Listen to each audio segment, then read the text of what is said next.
Welcome back, everyone, to Simple Mind Space, the podcast dedicated to helping you master your money and your mind.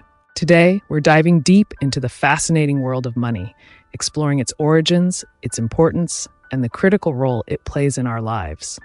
We'll be journeying through time, examining how money has evolved, the pitfalls of manipulating its value, and why understanding these concepts is essential for everyone, regardless of their financial background. Think back to a simpler time, before bustling cities and complex economies. Imagine a small, newly settled community. Life was about survival, farming the land, building shelter, and relying on each other for sustenance. In this early stage, there was no need for something as abstract as money. People bartered. A farmer with surplus wheat could trade it directly with a shoemaker for a new pair of boots. A basket of apples might get you a handcrafted chair.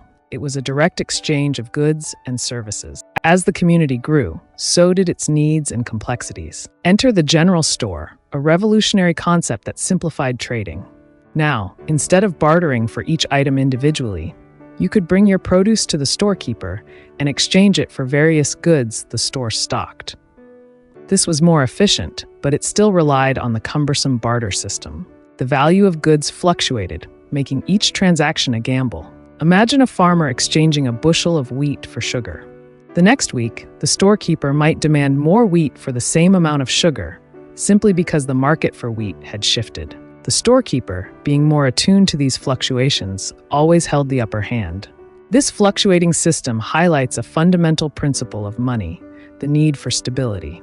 Over time, communities gravitated towards using a particular commodity as a medium of exchange, something with inherent value and relative price stability. In some regions, it was wheat, highly sought after for its sustenance. In others, it was tobacco, a valuable cash crop. These commodities, chosen organically by the people, became their de facto currency. However, as communities expanded and trade flourished, the limitations of using perishable goods became increasingly evident. Enter metals, durable, divisible, and with inherent value due to their various uses beyond just being a medium of exchange. Gold, for example, was prized for jewelry and decorative purposes long before it became a cornerstone of monetary systems. Initially, transactions involved weighing and assessing the purity of these metals, a process ripe for manipulation. Think of receiving your change in chips of silver from a bar, as was the practice in some cultures. To overcome this, governments stepped in, not to create money out of thin air, but to standardize it. They began producing coins, stamped pieces of metal guaranteeing weight and purity. This innovation ushered in a new era of financial transparency. But even with standardized coinage, challenges remained. History is littered with examples of governments facing economic turmoil, resorting to debasing their currencies.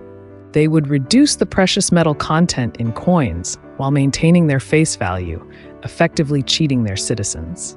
Imagine a coin that claims to be worth $1, but only contains 70 cents worth of actual gold.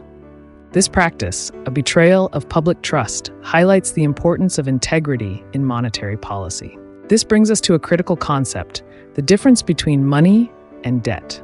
Printing more paper money doesn't magically create wealth, it simply generates debt. When a government issues a dollar bill, it's essentially issuing an IOU, a promise to pay back that dollar's worth of value.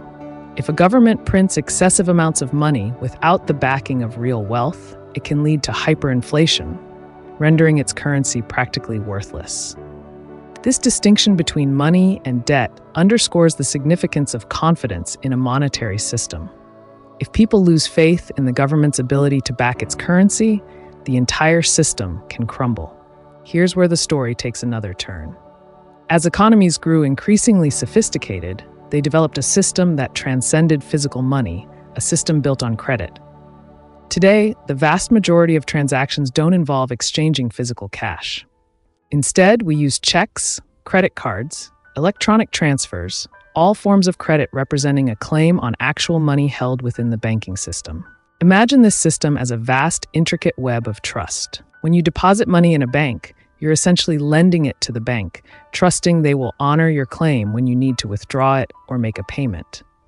This intricate system of credit allows for a significantly larger volume of transactions than would be possible if we were limited to physical cash. However, this system's Achilles heel is its reliance on confidence. The moment people lose faith in the underlying value of money or the stability of the institutions that manage it, the entire edifice can crumble, leading to financial crises. And that brings us to the crux of our discussion today, the silver question. Silver, like gold, has historically served as a basis for monetary systems.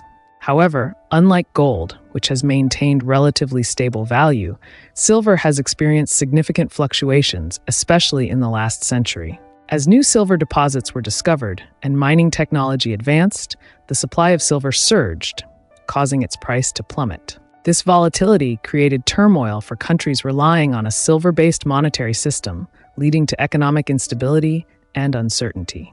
This situation sparked a global debate on how to manage silver. Most developed nations, recognizing its inherent volatility, transitioned to a gold standard, abandoning silver for larger transactions. They understood that a stable measure of value was crucial for economic growth and prosperity. Despite these global trends, some advocate for a return to a silver standard or even more drastically for the free coinage of silver. They argue that silver will increase the money supply, making it easier for people to pay off debts. However, this argument ignores the fundamental flaws of a silver-based system. First and foremost, it overlooks the inherent volatility of silver. Subjecting an economy to the whims of a fluctuating commodity like silver is akin to building your house on shifting sands. The unpredictability would deter investment, stifle economic growth, and disproportionately harm those with the least ability to weather the storm, the working class.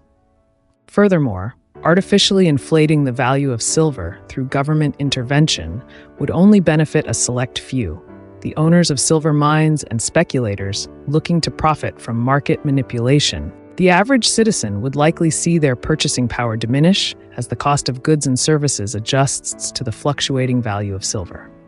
The stability and reliability of a gold standard, particularly in a globalized economy, is paramount. Gold's value, relatively stable and universally accepted, makes it the ideal foundation for a robust financial system. Switching to a silver standard would not magically solve economic problems. It would likely exacerbate existing issues and introduce a host of new challenges. So what can we learn from this journey through the history of money? First and foremost, we must remember that money, in its purest form, is a representation of value. It's a tool that facilitates trade, enables savings, and fuels economic activity. However, like any tool, it can be misused, leading to detrimental consequences. We've seen how attempts to manipulate the value of money, whether through debasing coinage or artificially inflating the price of a commodity like silver, ultimately harm the average citizen. The stability and trustworthiness of a monetary system are crucial for economic prosperity. As we navigate the complexities of the modern financial world, it's essential to remain vigilant, to question policies that seem counterintuitive, and to advocate for a system that prioritizes stability, transparency, and the well-being of all citizens. Remember, understanding the intricacies of money isn't just about managing your personal finances. It's about participating in a system that impacts everyone.